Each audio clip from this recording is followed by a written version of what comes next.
Today we're going to start section 5.1, which is addition and subtraction of integers. And to start with, we need to define what an integer, or what integers are. It's actually a better phrasing, what integers are. So without too much going on, the way we're going to define integers is in sort of a list form. So we have seen integers used already. In fact, everything that we have been doing thus far has been with integers. So what kinds of numbers have we worked with so far? Whole numbers and natural numbers. So natural numbers are the counting numbers, the ones you start with 1, 2, 3, 4. How did whole numbers differ from that? They include a 0. And so all that we do when we're working with integers is that we extend our definition to include the negative side of the number line for those same values. So one way we can describe it is that it's positive and negative whole numbers. So in terms of writing down a list, I usually put a dot, dot, dot here. And then we put -3, -2, -1, 0, 1, 2, and 3. And the dot, dot, dot, of course, means that it continues on in both directions from there. Did you finish? So those are the values that we mean when we say the phrase integers, word integers. It wasn't that long ago that I had a brother-in-law who's older than I am, who went back to school. And when he went back to school, he had to take some math courses, and it had been a long time since he'd been in college, okay? And he called me at that point. This has still been a number of years ago, but he called me at that point, and he was really confused about this idea of a negative times a negative equals a positive. Now, that's not this section. That's in section 5.2, which we'll be doing in a couple of days. But the same idea holds when kids first encounter this idea of negatives, is that how do we deal with negatives in a way that makes sense? And so we're going to look at some concrete models of what it looks like to, in this section, add and subtract. All right, so the first model we're going to look at is called the chip model. If you have 2 pens or pencils or colors or crayons or highlighters or whatever, it would be helpful for you to have them out right now. Whatever you're writing with plus one other one. It would be useful, even if it's a pencil and a pen. If you don't, and you just use a pencil, just make one of our shapes that we're about to draw hollow, and the other one filled in. You can do it that way too. So the colors that I'm going to be using are going to be red and black. Those are the standard colors for what I'm about to describe. Red is going to represent a negative value, and black is going to represent a positive value, much like that we do sort of like in accounting, okay? All right, so our chip model looks something like this. You're going to draw yourself a circle. If you were doing this in an actual classroom environment, I would strongly encourage you to actually have, something on their desk that's got a circle form or a paper or something like that that they can place their items on. And what I usually see used is something akin to poker chips, okay? Poker chips work really nicely because they're cheap. You can also make one side of them one color, and you could actually put like a sticky dot on the other side to make it a different color without actually having to buy 2 different colors of chips. Or you can simply buy black chips and red chips, and that works too, okay?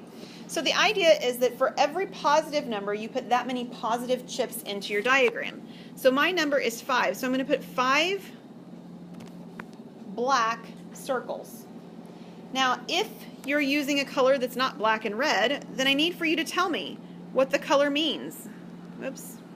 So, for instance, you're going to have like a key, basically, that says that this is a positive chip.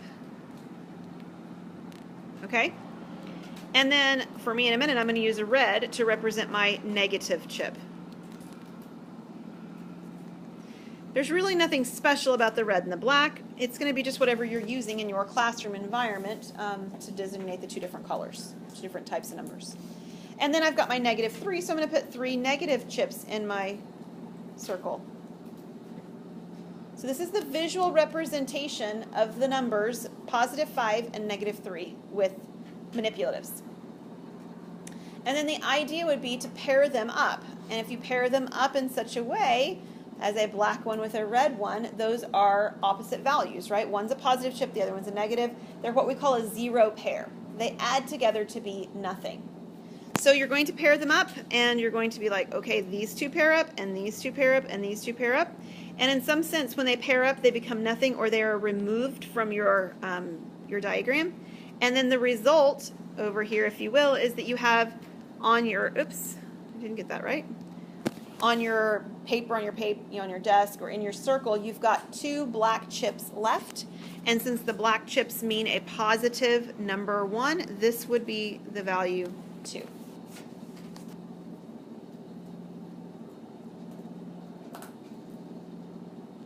Okay, so addition is a good place to start with getting the feel for these 0 pairs. Okay, we're going to do the same kind of thing now, but this is a charged fields model. So the nice thing about charged fields is that charged fields don't need 2 colors. Okay? The other nice thing about charged fields is that you actually are going to see a plus and a minus, so it feels more like the number line that we use when we talk about positive and negative numbers. They're charges, so the positive end and the negative end, like on a battery, right? These kinds of things are all sort of going on. When you're drawing this, you're going to draw yourself again another circle. What happens is you're going to write a plus sign for every positive value. So we have 5 positives. And then you're going to write a negative sign for every negative value. There are 3 negatives. 5 positives, 3 negatives. But then they work the same way after that, right? That's it. Everything else is the same. You're pairing them up in 0 pairs. So you're going to pair these up and these up and these up and remove them. And when you do, you end up, of course, with the same diagram that I did on the other page. But it's got 2 pluses in it instead of 2 black chips in it, and the answer, of course, is the number 2.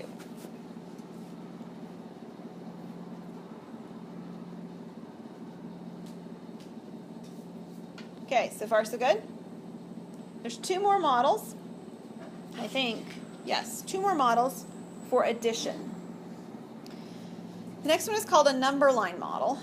Okay, so a number line model gives sort of a picture of what's happening in terms of a number line. So we have our number line, or we're about to have our number line here. And on our number line, you need a location that you're going to call 0. I don't care where you put it, but put it somewhere on there and call it 0.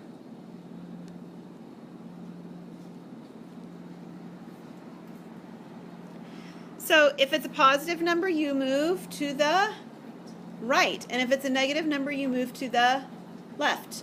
So when we're taking the 5, we're going to move 5 to the right. So here's 1, 2, 3, 4, and 5.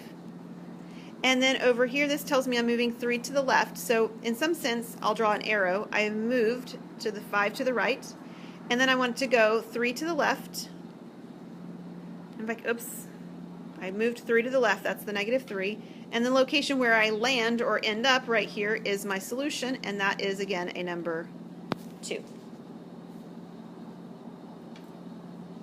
The nice thing about this one as well is if you have your kinesthetic learners, you could actually set this up on the ground in terms of a walking path, right? So I'll use your desks as the rows. So you're 0. Okay, this is row 0.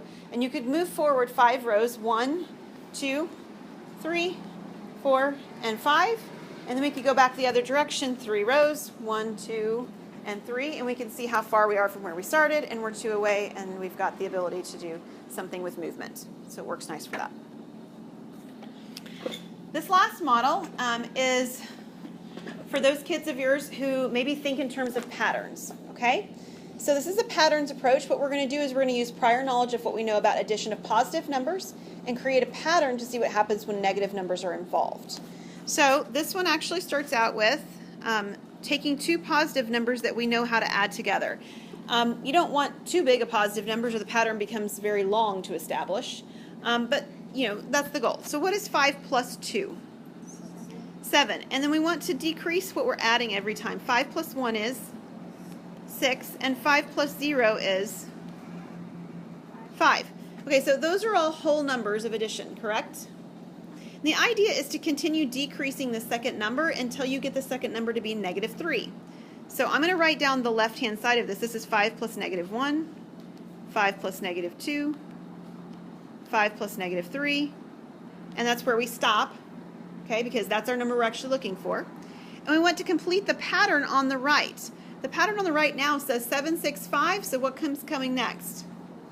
4, 3, 2. This is the pattern on the left, or on the right-hand side that we're trying to continue until we get to the solution in our problem. Okay, so let me make one statement that people always get confused about when I talk about models. These four models' intent is to understand why addition of integers works. Okay, it's not intended that you're going to keep doing this once you get to two-digit numbers or something like that. This is understanding the why. This is not the efficient way of actually doing a calculation every single time you do it. There's a difference there, okay? Understanding the why. All right, one other thing in this section besides our addition and our subtraction is absolute values. So I think let's try to finish the next chunk of material about absolute values, and then we'll pause for today, and that's a good stopping spot. All right, so absolute values come into play when we have integers because absolute values represent distance. So I'd like for you to write that down. I don't have that written on any slide. I know I'm saying it, and just because I'm saying it doesn't mean it's going in your notes, but it would be a good idea for it to go in your notes. An absolute value is a distance, and it's a distance to the origin, to 0. So when you're talking about an absolute value of, say, 5, the question is how far is 5 away from 0? What is this length right here? Well, what is the length? What is the distance between 0 and 5? It's 5, right?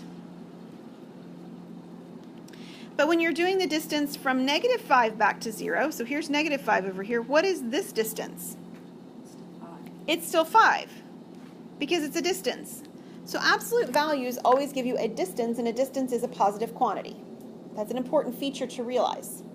However, I want you to be really careful to notice how this is described here. Both of them say absolute value x, but if you look carefully, it says that this actually equals x, and this one equals -x, and I just told you that absolute values are positive, so why does it say this equals a negative? Well, the conditions are why. Whoa, that wasn't what I wanted to do. Let's use the green. On the first line here, it says these are x values that are positive. So if you have x values that are positive, then the distance is just the same as the x value, right? Absolute value 5, its distance is 5. I don't have to do anything for that. It's already the right value. The second one, though, says that the absolute value is the absolute value of a what kind of number? What does that say? Smaller than 0. What numbers are smaller than 0? Negatives. So this description right here is telling you what happens when you take the absolute value of a negative number.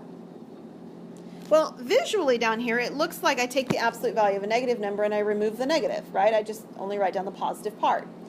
The only way mathematically to describe that, though, is that removing a negative is the same thing as multiplying by a negative, right? So this is actually saying, what do I do to get the absolute value of -5? Well, I take the opposite of it. That's what it is. When I put the negative on a negative number, it becomes positive. So this line up here, right here, is saying I'm going to take and I'm going to put another negative beside a number that's already negative, and then I get a positive number from that. I don't get a negative because I started with a negative. I know it feels kind of weird to write it that way, but that's mathematically the way we have to write it. That's the tools we have. Okay, so let's do a few examples and then we'll call it quits for today. It says classify the following as true or false. If it's false, show a counterexample. So the first one says the absolute value of x to the 4th is x to the 4th. Beth says yes. Who agrees with Beth? You should. She's right. Yes. Everybody agree with Beth? Yes. This is true. Okay, this is a true statement. Now, it doesn't tell me I have to explain why, but it will probably be more helpful for you if I do. The reason this is true is because x to the 4th is positive. Do you agree with that?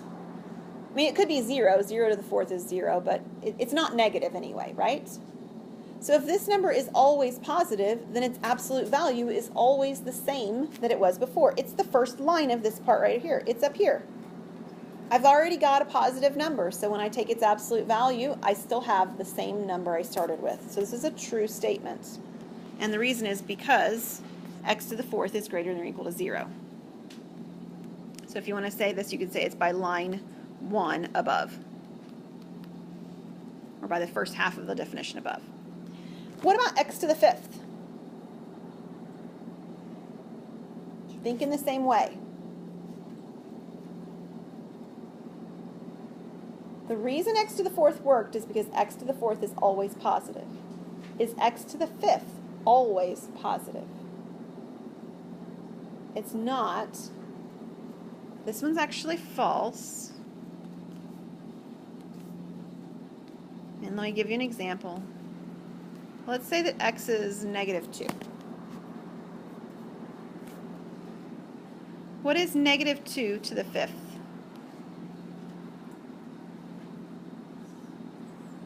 The number's 32. I'll put that down. But it's negative, right? This is a -32. And if I had that value and I had -32 in here, then on the left-hand side, this would equal 32. The absolute value of -32 is 32. But on the right-hand side, I have -32, and these two are not equal. So it's all about determining whether or not you can get a negative out of the quantity. And you can when you have odd powers. That's the difference. It's the odd power. This power right here is what's doing it. Even powers are always going to be positive, and odd powers can be negative or could be negative. All right, we're almost done. Really quickly, number C and D. Absolute value of x is not negative. Is that true or false? Remember, absolute value means distance. Is the distance always not negative? Absolute value is always positive, so it's always not negative. Okay, so this is true. Yes. How does this differ from the second one, though? D. Absolute value of x is positive.